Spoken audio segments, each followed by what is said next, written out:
Daí aqui eu tenho esse transmissor digital de pressão diferencial com uma célula capacitiva, e virando ele a gente consegue ver algumas ligações dele aqui. Aqui na bancada tem essa válvula que manda um sinal de pressão de 3 a 15 PSI por esse tubo vermelho para a câmara de alta pressão aqui do transmissor, e do outro lado tem a câmara de baixa que está saindo para a atmosfera e tem uma pressão diferencial aqui. Ele também está indo para esse manômetro que está indicando aqui o valor do sinal. E a gente consegue fazer o ajuste manual aqui com essa ferramenta aqui, que é uma chave magnética, inserindo ela nesses orifícios aqui para fazer o ajuste de zero e o ajuste de expande. Insere ela nesse orifício por 5 segundos.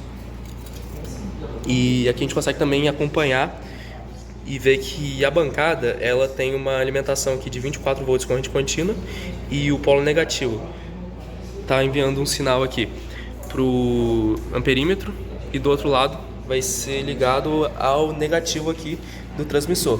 Então o amperímetro está em série com a ligação para poder indicar o sinal elétrico. E aqui no outro lado, no polo positivo, ele se liga ao polo positivo aqui do transmissor, e entre ele tem esse DECA aqui que a gente está usando para aplicar uma resistência de 250 ohms. Essa resistência ela serve para permitir a comunicação do handheld computer com o transmissor. O handheld computer é um equipamento aqui que se liga ao transmissor e segue o protocolo HART, se comunicando com o transmissor pela modulação da frequência. Nele nós conseguimos consultar e modificar o valor das variáveis aqui de processo. Então, se nós vimos aqui em Detailed Setup, Signal Condition, a gente consegue mudar o valor, o valor da variável, unidade, quer dizer, aqui mudando. A gente consegue mudar o valor máximo da variável, o valor mínimo da variável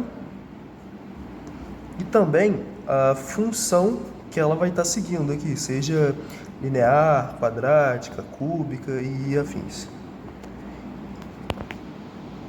Sendo assim, nós conseguimos ajustar o transmissor para as especificidades do processo no qual ele vai atuar.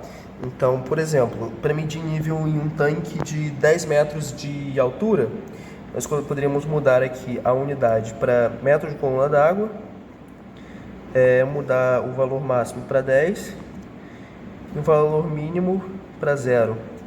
Mas se esse tanque, por exemplo, estivesse acima do transmissor, vamos dizer 2 metros acima, nós teríamos que mudar os valores colocando o valor mínimo em 2 e o valor máximo em 12, para a gente conseguir adequar a medição do processo de maneira adequada, fazendo assim uma elevação do zero.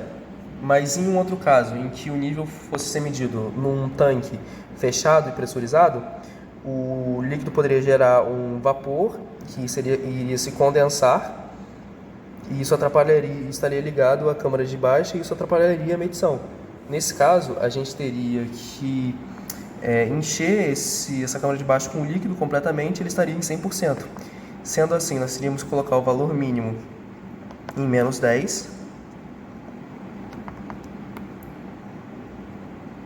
e o valor máximo em 0, para conseguir adequar a medição a esse processo específico, fazendo a supressão do zero. Caso a gente queira medir a pressão absoluta, nós teríamos que vir aqui em PV Unit, selecionar o ATM, que é a unidade, vir aqui selecionar os valores máximo e mínimo.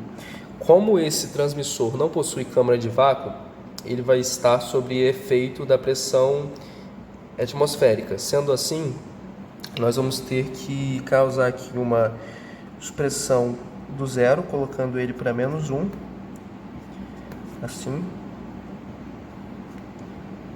para conseguir compensar esse efeito da pressão atmosférica, e o valor máximo 9. E na função dele, aqui, seria a função linear, porque ele vai variar em função da pressão diferencial do transmissor. A saída vai variar em função do valor da pressão diferencial. E assim a gente consegue medir a pressão absoluta pela pressão relativa. Caso a gente queira medir a vazão de um processo, por exemplo, nós teríamos que vir aqui em função e mudar para função quadrática, porque assim o sinal vai variar conforme a vazão e não mais conforme a pressão diferencial. Então nós mudaríamos a unidade para galões por minuto, por exemplo, e daí a gente vem aqui e muda os valores de acordo com o processo que a gente está medindo. E assim a gente conseguiria medir a vazão.